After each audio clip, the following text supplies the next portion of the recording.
काल परवा मुख्यमंत्र्यांची या ठिकाणी सभा झाली. मुख्यमंत्र्यांनी महानगरपालिकेच्या भ्रष्टाचारावर बोलायला अपेक्षित होतं. मुख्यमंत्र्यांनी काय सांगितलं? सिस्पे घोटाळ्याची चौकशी करू.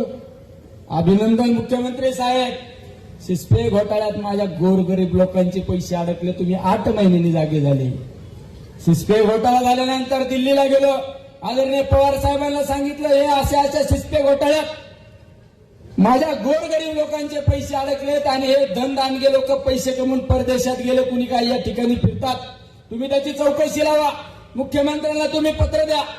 माझ्या पत्रावर रिमार्क मारून पवार साहेबांनी मुख्यमंत्र्याला पत्र दिलं, गृहमंत्र्यांना पत्र दिलं, सिस्पेची चौकशी लावली. आणि आज काल परवा म्हणलं सिस्पेची चौकशी करायची. अरे सिस्पेमध्ये कुठल्या निलेश लंकेने सांगितलं नाही पैसे टाका का कुठं काय करा. फक्त एखाद्या कार्यालयाच्या उद्घाटनाला गेलो. कार्यालयाच्या उद्घाटनाला अनेक पुढाऱ्यांचे नाव होते, अनेक लोकांचे नाव होते. तुम्ही अनेक बँकांचे उद्घाटन केले, पतसंस्थांचे उद्घाटन केले. तिथं घोटाळे झाले. तुम्ही जबाबदारी का?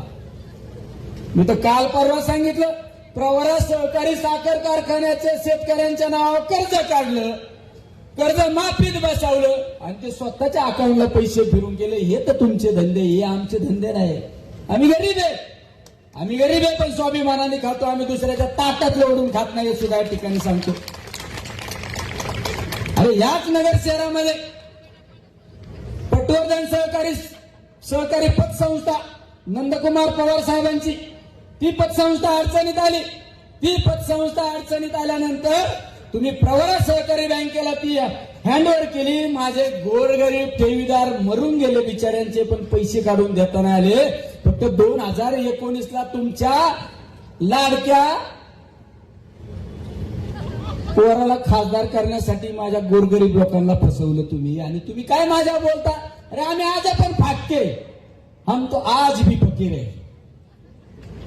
आम्ही आज पण फकीर आहे. आमच्याशी नाद करायचं नाही. हे राजकारण हे ते ठीक आहे मर्यादेपर्यंत हे, पण मर्यादा ओलांडल्यानंतर निलेश लंकेशी वैर तुम्हाला परवडणार नाही.